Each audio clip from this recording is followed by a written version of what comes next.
नमस्कार, spread piece channel में आपका स्वागत है। आज हम आपको सुनाएंगे रामलाल की एक खूबसूरत कहानी, नसीब जली। दरवाजे के बाहर साइकिल की घंटी सुनते ही मोता सिंह के बच्चे दरवाजा खोलने के लिए दौड़ पड़े। तीनों बच्चों ने एक साथ कुंडी पर हाथ रखा। दरवाजा खोलकर तीनों एक साथ चिल्लाए, दारजी आ गए, दारजी आ गए।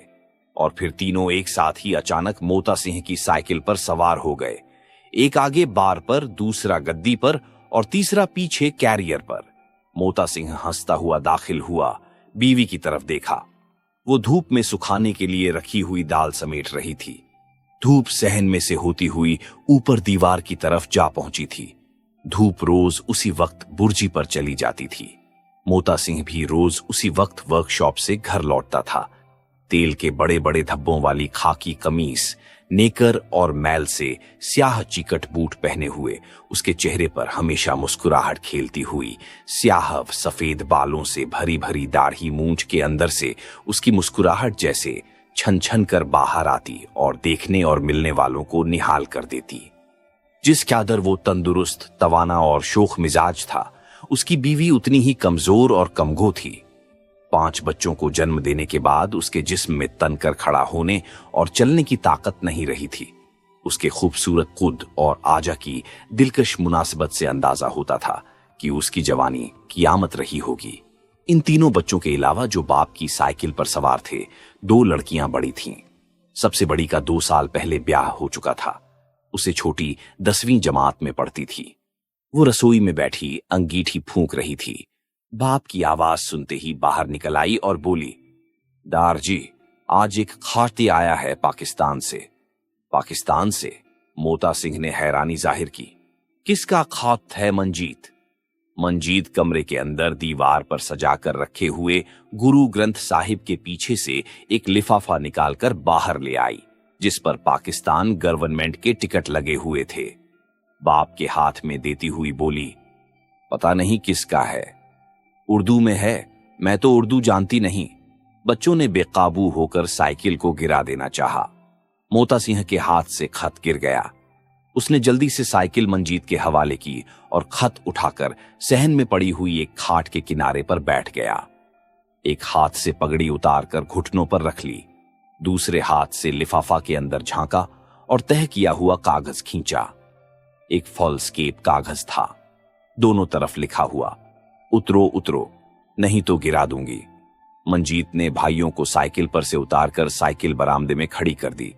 बच्चे फिर बाप के गिर्द जमा हो गए। एक पीछे से गर्दन में बाहें डालकर झूलने लगा और दूसरा सटकर बैठ गया। तीसरे ने हाथ से लिफाफा लेकर हैरानी से पूछा, ये टिकट किस किस्म का है दारजी? ये पाकिस्तान का है बेटे। पाकिस्तान कहाँ है दारजी? उधर है पाकिस्तान जिधर तेरे नाना रहते हैं। डेरा बाबा नानक वहां से बस थोड़ी दूर रह जाता है। ला, अब मुझे दे दे लिफाफा। इन सबको बाहर ले जा मंजीत, मैं खत पढ़ लूं। पहले ये बताइए, ये किसका खाहत है? ये देखता हूं। ये खाहत के आखिर में वो गुलाम सरवर का नाम पढ़कर चौंक गया। गुलाम सरवर उसके मुंह से निकला और उसकी निगाह अपनी बीवी की तरफ उठ गई। वो भी गुलाम सरवर का नाम सुनकर चौंक पड़ी थी और दाल समेटते समेटते सर घुमाकर देखने लगी थी। कौन गुलाम सरवर? मंजीत भाइयों को बाप के पास से हटाकर वहां खुद बैठ गई और पूछा, उनका पहले कभी आपको खाती नहीं आया? हां, पहले कभी नहीं आया। मोता सिंह जल्दी जल्दी खत पढ़ने लगा। वो 2-2 सतरें एक साथ पढ़ता जा रहा था। उसकी समझ में नहीं आ रहा था कि गुलाम सरवर ने उसे एक अरसे के बाद क्यों याद किया है। 12 साल के बाद पहली बार उसने अपने जिंदा होने का सबूत दिया था। पहली बार उसकी खैरियत दरियाफ्त कर रहा था। वो तो समझे थे कि सरवर जिंदा नहीं बचा होगा। अगर बच भी गया तो आखिर मुसलमान था। उसकी खैरियत क्यों दरियाफ्त करता? वो उसका कौन था? बस 2 साल ही की तो दोस्ती थी उनके दरमियान।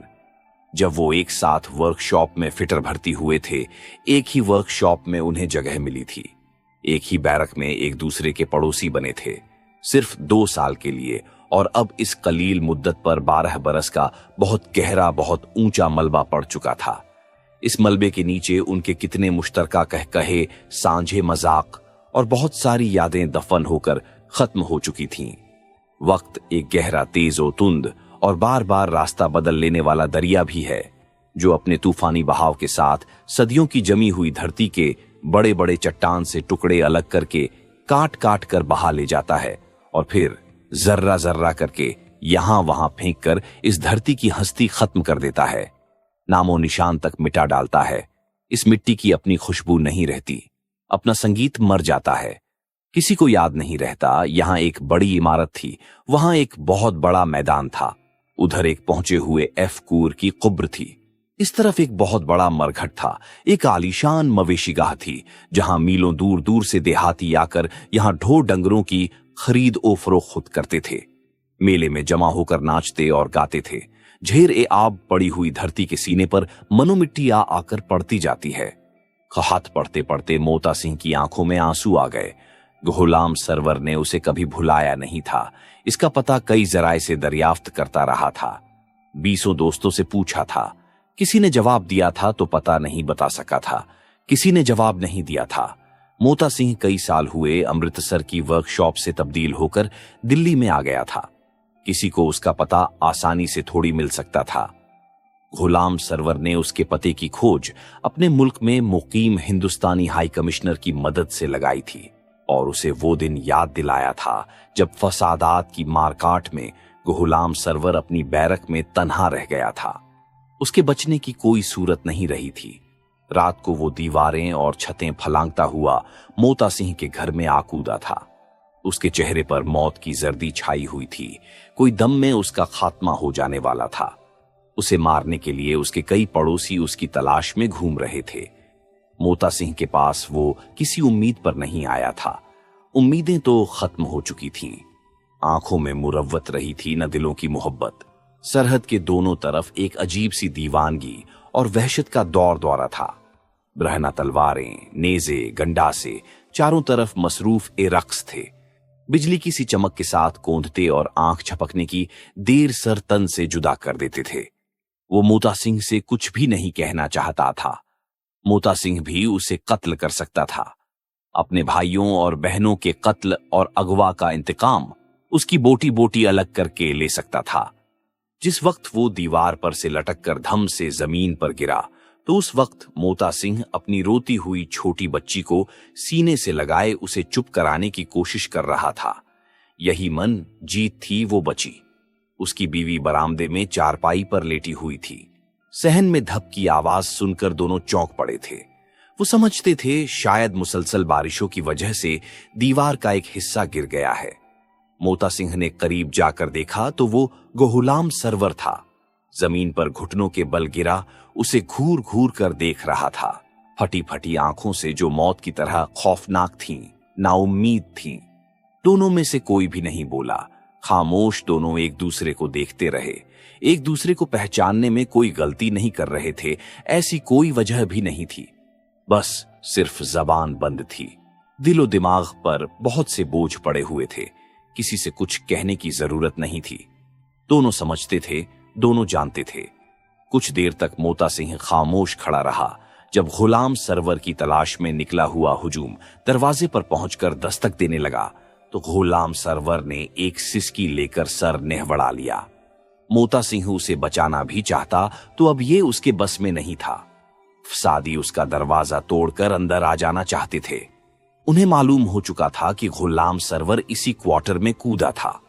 अचानक मोता सिंह ने उसके सर को छुआ, उसका कंधा हिलाया, फिर हाथ से पकड़कर एक तरफ ले जाने लगा। उसमें अंदर चलने की अब सकत कहां थी।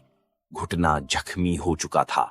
उसे लड़खड़ाता देखकर मोता सिंह को गुस्सा आ गया। मां की एक गाली देकर उसे घसीटता हुआ चारपाई के पास ले गया और इस पर गुलाम सरवर को पटक कर बोला, मर यहां। जल्दी से एक रजाई कमरे में से लाकर उसके ऊपर डाल दी। उसी चारपाई पर इसकी बीवी लेटी हुई थी। वो तड़प कर उठ बैठी और चिल्लाई, क्या कर रहे हो? तू बकवास बंद कर, नहीं तो कृपान सीने में घोंप दूंगा। मोता सिंह सचमुच कृपान लेकर उसके सर पर खड़ा हो गया था। बच्ची को फर्श पर गिरा दिया था, जो झार ओ कतार रो रही थी। दोनों लेटे रहो सीधे एक दूसरे के साथ बिल्कुल लगकर, किसी को शक न हो कि दो सोए हुए हैं।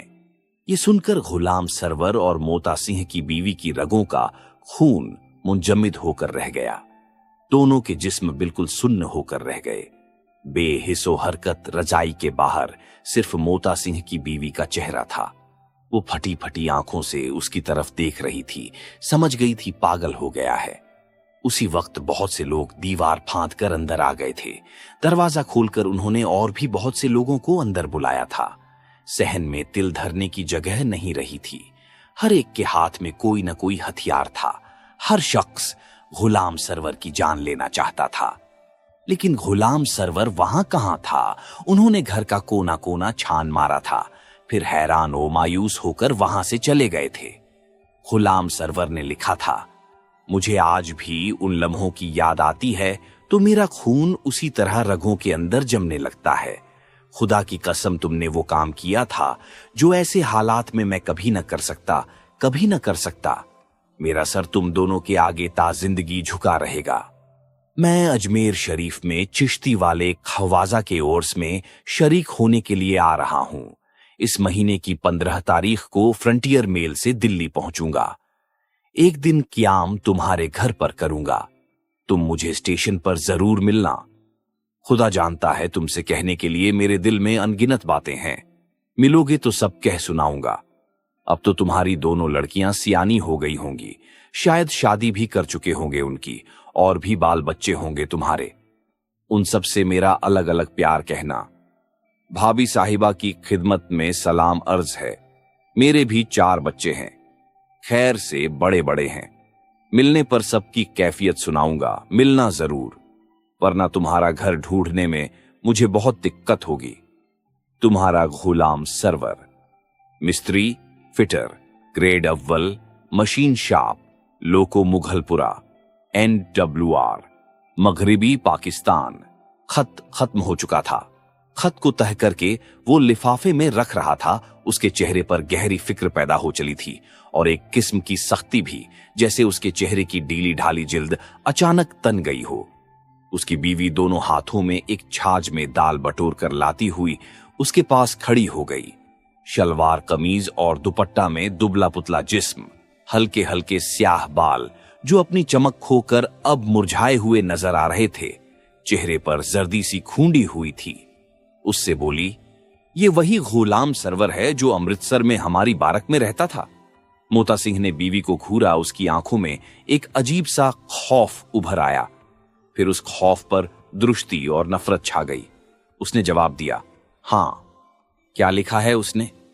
इसकी बीवी ने फिर पूछा। वो अजमेर के उर्स में आ रहा है।